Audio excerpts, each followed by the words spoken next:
अरे वाह देवताओं, कहते उस भैंस का अगला मुंह सिर उड़ा निकला जाके कहा, नेपाल में। ओहो,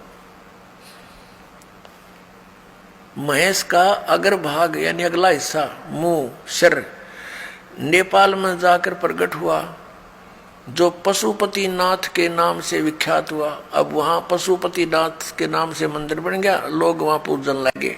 ये इन हमारे शंकराचार्यों द्वारा दिया गए ज्ञान पर आधारित पुण्यात्मा वो साधना कर रहे हैं। महिष के अन्य 4 भाग कर्म से तुंगनाथ में बाहु, रुद्रनाथ में मुख, मद महेश्वर में नाभि और कल्पेश्वर में जटा। इस प्रकार केदारनाथ को छोड़कर महिष रूपी भगवान शंकर के अन्य 4 भाग केदार क्षेत्र में प्रतिष्ठित। अब इन शंकराचार्यों द्वारा कैसा ज्ञान दिया जाता है, थोड़ी सी एक झलक दिखाते हैं। ये पुस्तक है हिमालय तीर्थ,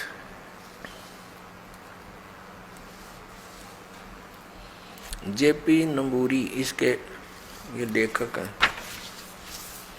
हिमालय तीर्थ जेपी नंबूरी, उप मुख्य कार्यकारी, श्री बद्रीनाथ केदारनाथ मंदिर समिति, कोलकाता से प्रकाशित है।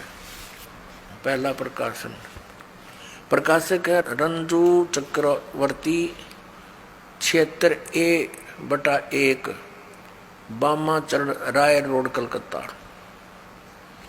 मुद्रक प्रिंट सर्विसेज, कलकत्ता। ये ऐसे।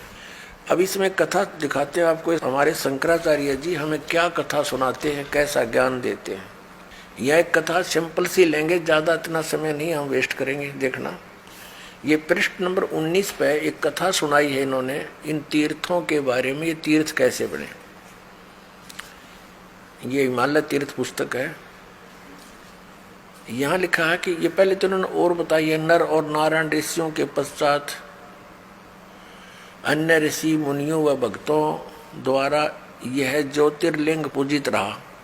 एक भगवान ने कोई किसी नर और नारायण नामक व्यक्तियों की पूजा से प्रसन्न होकर ज्योतिर्लिंग की स्थापना की, उसकी पूजा करते रहे। उसके पश्चात तत्पश्चात महाभारत काल में पांडवों द्वारा गोत्र हत्या अर्थात महाभारत युद्ध में अपने भाई बंधुओं आदि की हत्या के पाप से मुक्ति हेतु यहाँ पर देवादिदेव महादेव की आराधना की।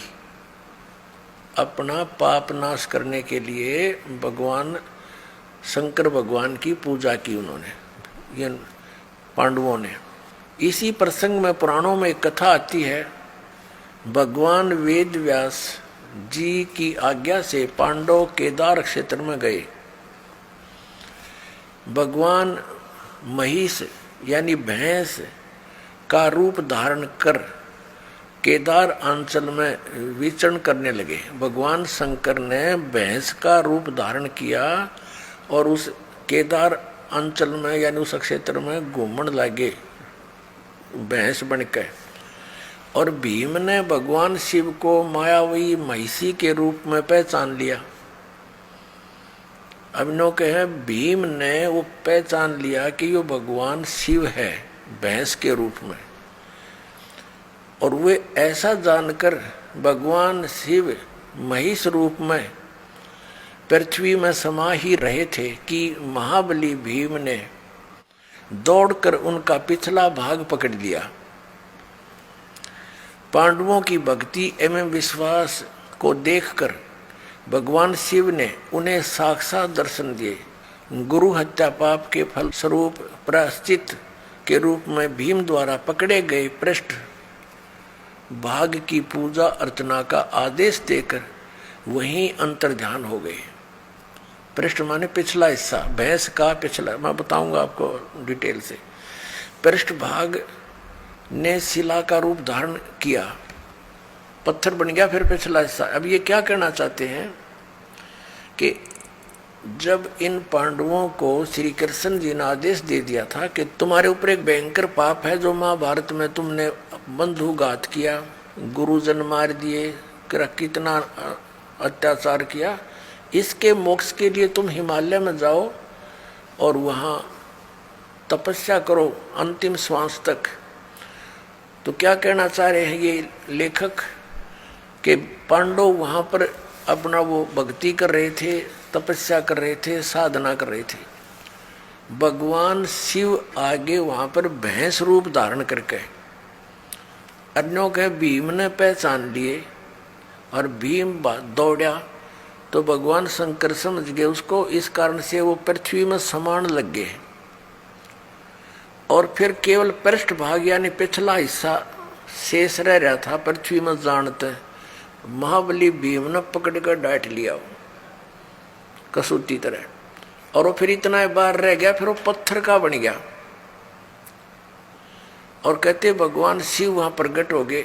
ये काल का छल है सारा, ये शिव रूप में प्रकट हो गया और उनको कह दिया कि तुम बस इसकी पूजा करो, भैंस के पिछले हिस्से की और टट्टी गोबर के स्थान की भीम पूजा करने ला दिए और वो बन गया तीर्थ स्थान।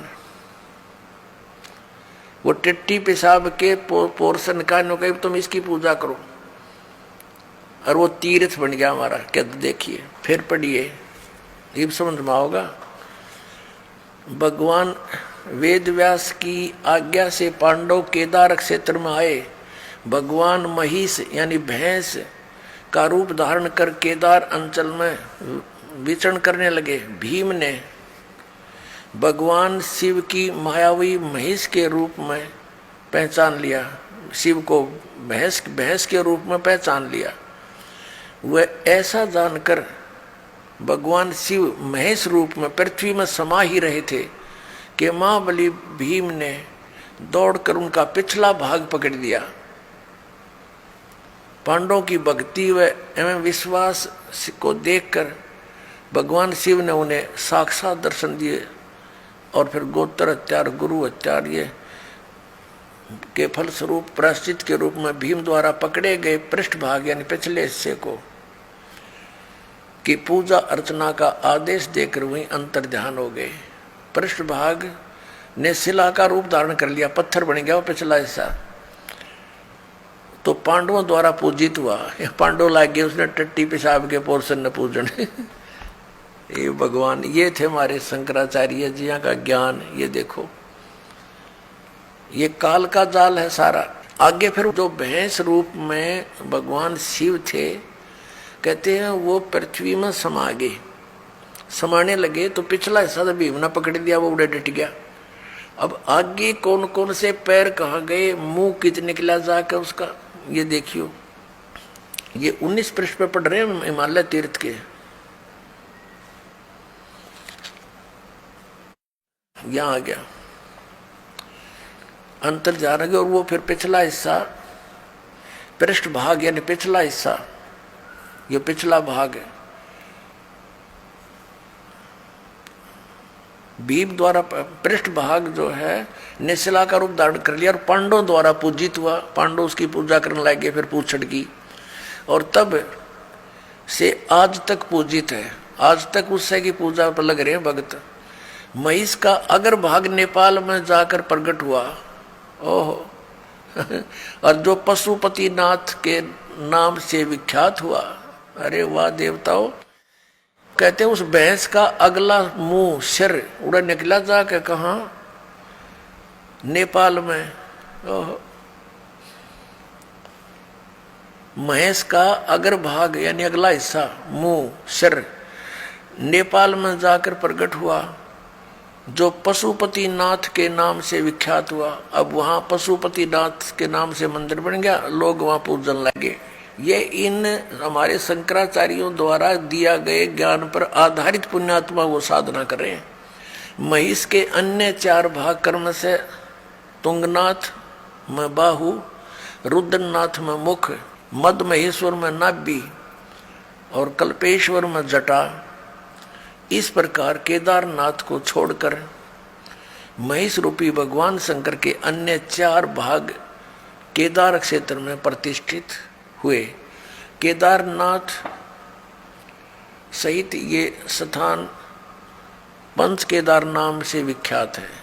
अब देखो नेपाल में पहुंच गया अग्रभाग महेश का अगर भाग नेपाल में, अगला हिस्सा, और बाकी ये सारे भारत में रह गए। और वो नेपाल में जो पशुपति नाथ की पूजा होती है, वह ऐसे इनके बनाए हुए ये अपना विधान है। देखो पुण्यात्माओं, हमने वो साधना करनी है जो हमारे पवित्र वेदों और पवित्र गीता में लिखी है। हम ये नहीं कहते कि ऐसा ना हुआ होगा। भक्ति मार्ग में कोई भी चीज असंभव नहीं होती, क्योंकि ये काल भगवान 1000 कला का भगवान है, सहस्र कला का और सहस्र भुजा का। तो ये भी बहुत प्रबल है, बहुत शक्ति युक्त है, सिद्धियां है इसके अंदर। ये कुछ भी कर सकता है इस प्रकार के भ्रमित करने के लिए।